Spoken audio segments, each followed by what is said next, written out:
You've fought overpowering cravings for years. You've tried willpower. You've tried diets. You've tried just gritting your teeth through the urge to eat that cookie, have that drink, or scroll on your phone. And every single time you give in, you end up feeling like a failure, staring at an empty wrapper or a glowing screen, wondering, what is wrong with me? You feel like your willpower is fundamentally broken, that some people are just born with more of it, and you drew the short straw.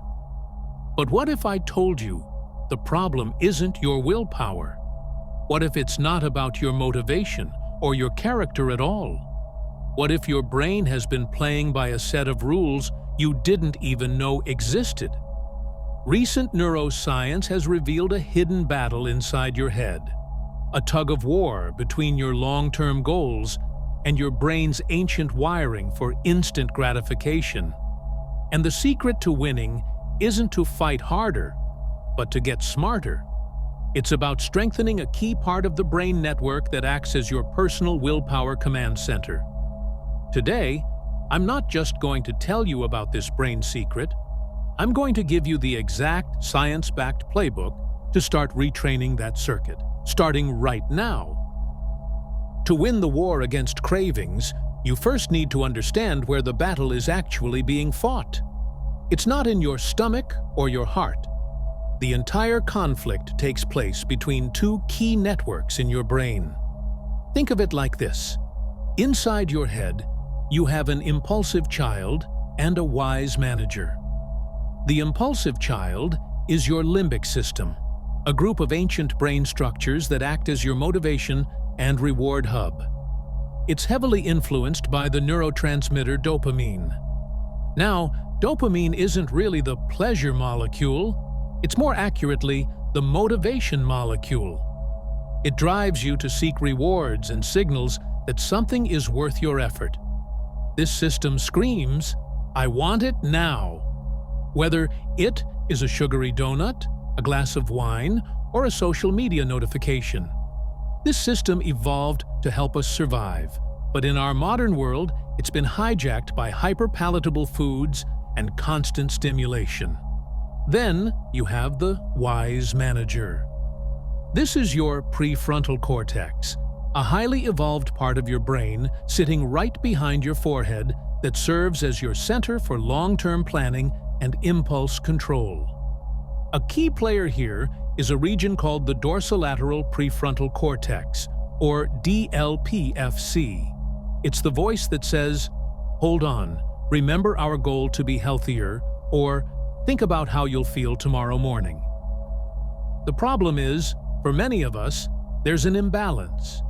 In people who struggle with cravings and addiction, the reward-seeking go system can become dysregulated, while the stop system in the prefrontal cortex shows less activity, impairing executive control. Your accelerator is getting pushed at all the wrong times, and your brakes are worn down. But here is a game-changing insight from neuroscience. Researchers have discovered that the craving itself, the wanting, and the act of consuming are neurologically separable. For example, in a study at the University of Missouri, researchers found they could stop rats from binge-eating high-fat food without eliminating the craving. The rats still wanted the food and kept searching for it, but they were able to control their actual consumption. This is a monumental realization. It means your craving is not a command. It is just a very loud suggestion from the impulsive part of your brain. You don't have to obey it. The urge and the action are not a packaged deal. This means you can feel a craving and still be in complete control. The key is to stop trying to silence the impulsive child and instead focus on strengthening the wise manager. So, how do we do that? Here are 3 brain hacks based directly on neuroscience to fortify your willpower network.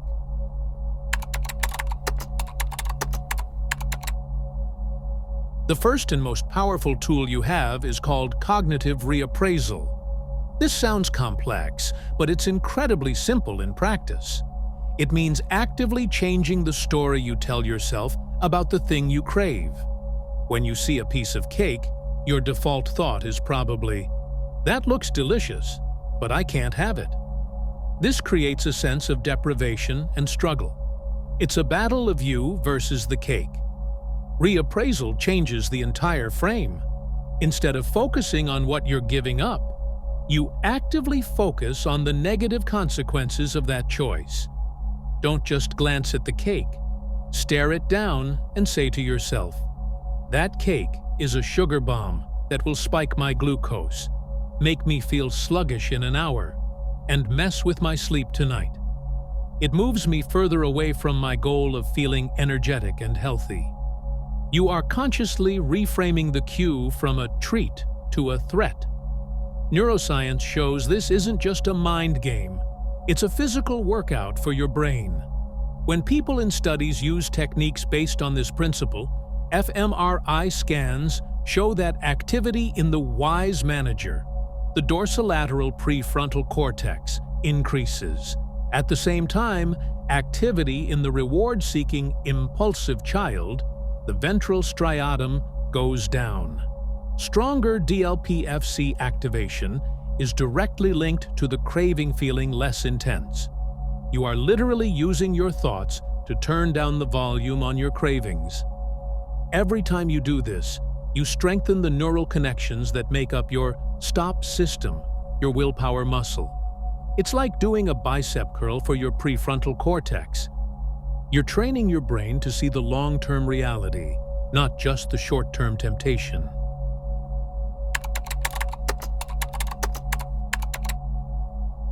The second hack is the flip side of the first, and it's just as crucial. While you're busy reappraising the negative, you must also amplify the positive. It's not enough to just avoid the bad, you have to actively increase the value your brain assigns to the good. Most people who try to eat healthy see their choices as bland, boring, or a sacrifice. A salad is diet food. This is a losing strategy because you're framing health as a punishment. You need to flip the script. Using the same part of your brain, your wise manager, you will now apply a positive focus shift. When you look at a healthy meal, a vibrant salad, a nourishing bowl of oatmeal, don't just see it as food. See it for what it truly is: fuel for your life. Consciously think to yourself, "This food will give me stable, clean energy for the rest of the afternoon. This is going to build a stronger body, clear up my skin, and give me the mental clarity I need to crush it at work. Eating this makes me feel proud and in control." Directing your attention to the health benefits of your choices can shift how much you value them and make you more likely to choose them. You are actively training your reward system to get excited about healthy food. You're teaching the impulsive child that the real reward isn't the fleeting buzz from sugar, but the lasting feeling of vitality and strength. Over time, you won't have to force yourself to eat well. You'll find it more appealing because you've rewired your brain to associate it with an overwhelmingly positive outcome. What's the one craving you struggle with the most? Drop it in the comments below, because sharing it is the first step to taking away its power. And if you're finding these strategies useful, a quick tap on the subscribe button ensures you won't miss out on more brain science to help you master your mind.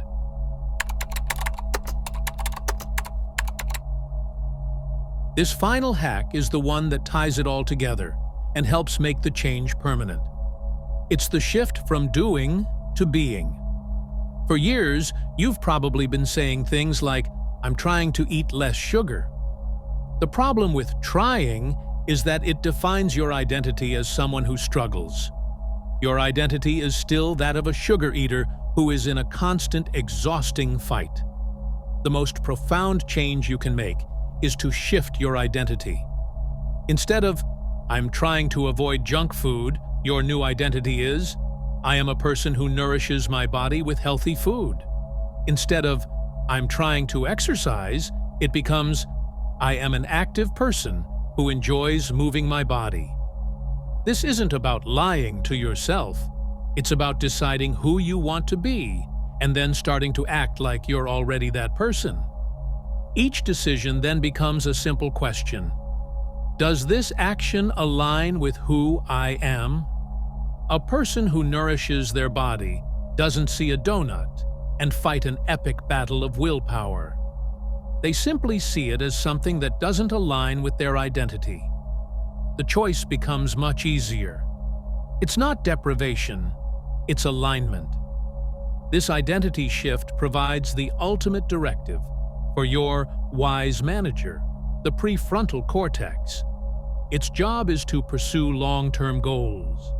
When your core identity is the goal, every small action becomes a vote for that identity, which helps reinforce the behaviors you want. You're no longer just fighting a craving. You're simply being who you've decided to be. Now, you might be thinking this all sounds good, but your habits are so deeply ingrained. You might feel like the damage is done, but neuroscience offers a powerful and definitive message of hope. Your brain is not fixed. It is constantly changing and remodeling itself through a process called neuroplasticity. Your brain built the pathways for your cravings, and it can build new pathways for your recovery. The evidence for this is astounding.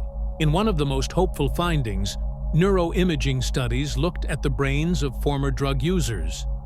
After just 1 month of abstinence, their brain's reward system was still significantly impaired. But the researchers didn't stop there. They scanned them again after 14 months of sustained abstinence. The result showed remarkable healing. Key markers for the health of the dopamine system had returned to nearly normal levels. Their brains had physically healed.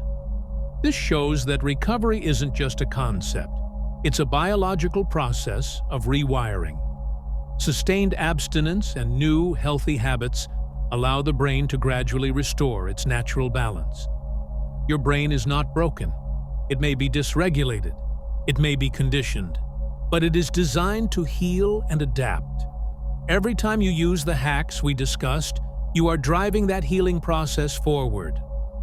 So, what is the brain's secret to a will stronger than your cravings?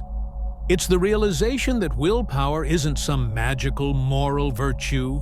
It is a trainable skill, rooted in the physical structure of your brain. The secret is knowing that the battle is between your impulsive limbic system and your thoughtful prefrontal cortex. The secret is knowing that craving and consumption are not the same thing. You can feel the urge without taking the action. And most importantly, the secret is that you can strengthen the network led by your prefrontal cortex, your wise manager, through deliberate cognitive strategies. By reappraising tempting cues, focusing on the positive benefits of healthy choices, and shifting your core identity, you are not just resisting temptation. You are fundamentally rewiring your brain's hardware. The power was never outside of you. It's been inside your head all along. You are the architect of your own mind. The old circuits that led to feelings of failure and guilt don't have to be your reality anymore. Today, you have the blueprint and the tools to build new pathways. Pathways of strength, control, and lasting change. If you're ready to start training your brain today, show your support by hitting that like button. And be sure to subscribe for more secrets to unlocking your mind's full potential. Now, go be the architect of your own willpower.